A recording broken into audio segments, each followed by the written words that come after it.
one of the pitfalls of real estate agents, entrepreneurs is busyness. What are the risks of busyness as it masquerades as effectiveness in leadership?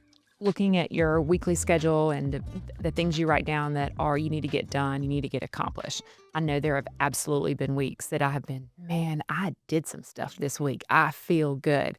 And then when I actually looked at what all I did, majority of it was busy work or things that made me feel like I was doing something important, but it really wasn't anything of weight. It didn't, I hate this cliche, move the needle in any way. It wasn't an activity that rolled up to making a difference. It wasn't an activity that rolled up to what we said was gonna be important for this week, this month, this quarter, this year.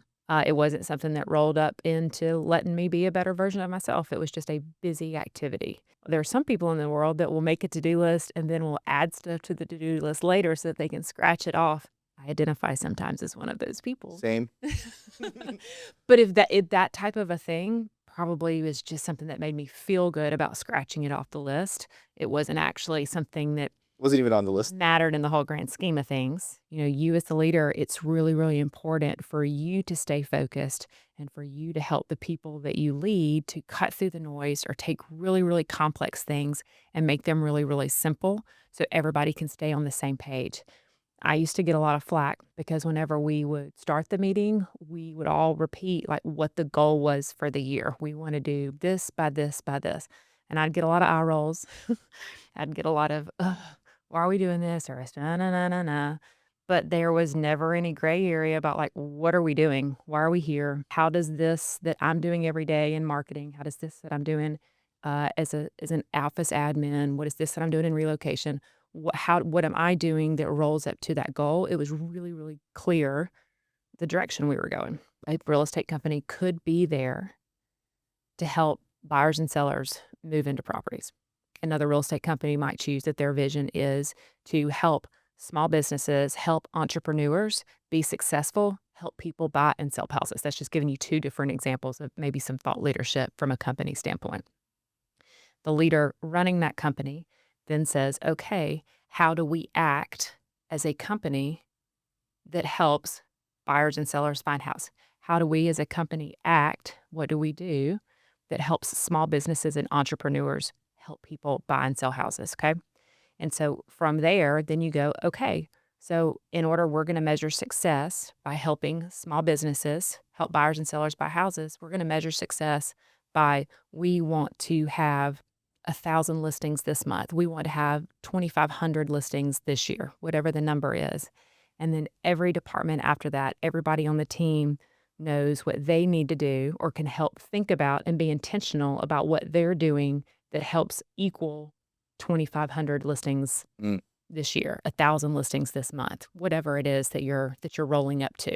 And then that helps you create focus and decide, is this busy work or is what I'm doing going to help get a listing today, this week, this month for our agent?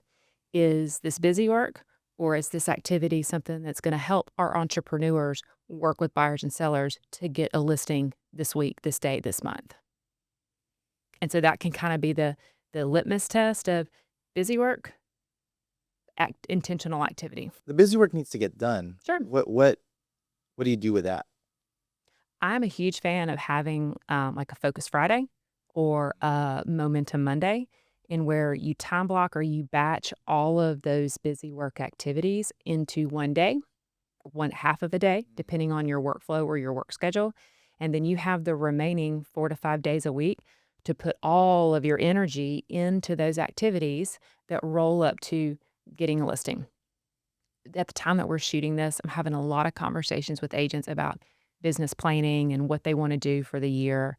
And uh, a lot of the agents are pleasantly surprised and relieved that for them to hit the goals that they want to hit, they just need to find one listing a month. Just one listing a month will help them hit their goal. Now, not all of them. Some of them need to have more than that, but they don't have to have all of this activity or be absolutely exhausting themselves. They just need to be intentional and on purpose on this one thing more and not let the distraction take that be what they're focusing on. It happens. Yep. So let's go ahead and batch those tasks. Pick a day at the end of the week or the front of the week, whichever one works for you and your workflow. I personally like Fridays because I like going into the weekend, closing all the loops from the week and then preparing for the next week so that I can enjoy those days off or those downtime a little bit more. Some agents, they work through the weekend, they have open houses or they're showing. And so Monday is a better day for them to have that momentum Monday where they just recalibrate, they brain dump, they write down everything that they did, that they need to do, that they need to close the loops, and they do those activities on those days. But you basically are batching them to turn it into deep work. Instead of having that stress or that anxiety of the list is getting longer, when am I going to do it? When am I going to do it? When am I going to do it? You You know know, when well, you're gonna I'm do it. doing it on Friday. Yeah. And there's something about that peace of mind that, whew, just feels good. You Peace of just can't. mind is like priceless. Friday just can't come though. And you still don't do it. You gotta do it No, somewhere. and it takes time. I mean, and it the main thing is, respecting your own boundaries. I mean, Hmm. I have said I'm gonna do this on Friday. So when somebody calls or texts or says, "Hey, can you show me houses on Friday?" Or, "Hey, can we do a Zoom on Friday?" Saying, No, "No. How about Thursday? My next available." You don't have to say no. I'm focusing on all my busy work activities. I'm focusing on all the shit I don't want to do during the week. I Like, have you an don't have to appointment. say anything. Just no, my first available is Thursday, or let's go ahead and set something up for the next week.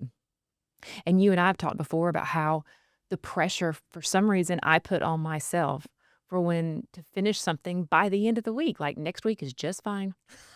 Nobody is putting that timeline on it being done this week. Like, nobody is putting that timeline. Most people are just, "Hey, let me know when you can do this." And so I get to give the time frame and I will still go, "How about tomorrow by noon?" I'm killing myself for no reason. So that was one of the big things also that I did for me personally was start not scheduling anything for the week that it came in. So just going ahead and prompting, let's look at next Tuesday. Let's look at next Thursday. Shoot, and now I'm in a place where I'm like, let's look 2 weeks out. And it's okay. I Yeah, the nuclear shocker. codes haven't been Yes, punched in yet. We have next week. it is. And I haven't, knock on wood, I haven't lost any of the opportunities that were some of those by saying, "Hey, it's next week. Let's look at next week or let's look at the following week." They're like, "Okay, sounds good." Like, No one's dead. No one's wrong. no. And I feel like And look, I still have all my fingers and my toes. I'm still relatively the same age looking like nothing bad has happened. there's still next week. Yeah. And I feel like the umbrella that covers a lot of this is like honest evaluation Mhm. of yourself, of your processes, of the people around you, of the opportunities that could be coming, but honest evaluation, trying to be as objective as possible of like all the variables in play.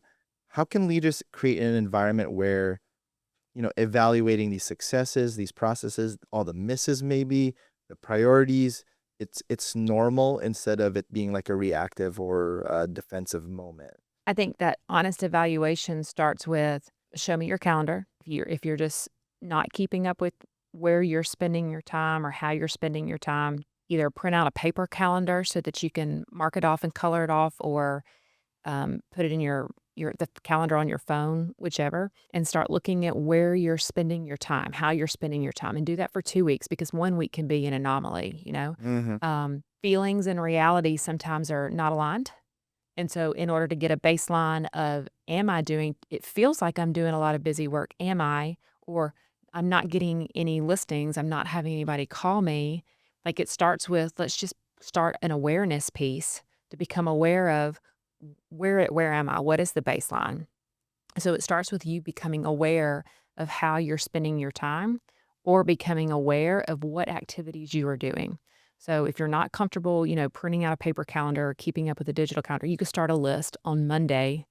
These are all of the things that I did. So just start there and start writing out what you're doing every day. There's a lot of people that lose a lot of weight and have a ton of success just by writing down what they eat every day, not even altering how they eat or what they're eating, just becoming aware of, "Oh, I did eat McDonald's 8 times this week." And they go, "I'll kinda cut that down to 7." Like, just becoming aware and having to have some form of that accountability of writing just writing it down. Like, nobody's judging what they're eating. They're just now aware of it, and they will see success to some healthier or to the goals that they're looking for to lose weight. The same is the case for us in the business world. Write down what you're doing every day. Write down how you're spending your time, whichever is more comfortable. And then you can go, okay, I'm going to color code these activities. Green is green are money making activities. Yellow is busy work, admin work. And then for me, purple is personal time.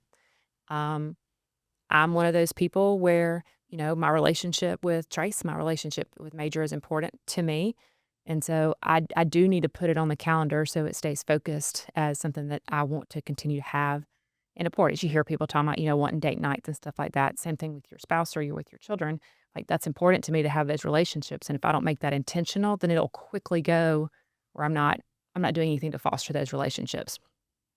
So same thing with busy work. So I color code everything, still color code it today so that I can keep up to make sure that I'm not flowing too far over here into busy work stuff or too far over here for me into meetings that they're all internal and not a bunch of external meetings. So agents with other talented people that I think would love to have come to our team, or other green meetings can be meetings with agents where I'm helping them, figure out what they need to do or business plan or their accountability meetings. Too many meetings. And the yellow factor for me means I'm spending too much time on internal processes and not just focusing on our customers that are the agents too. So it starts with that awareness piece though. It's I hate how simple it is, but it's like, how do you even have honest evaluation if you don't have the data?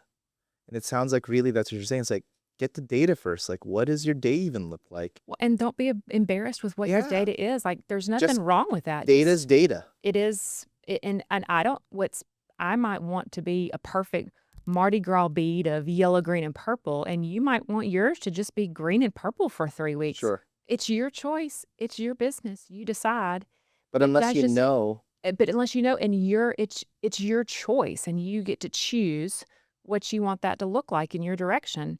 And if those are things that are aligning with, hey, this helps me be the best version of Josh, this helps me be the best version of Anna Marie, and then my time aligns with that, winning. yeah.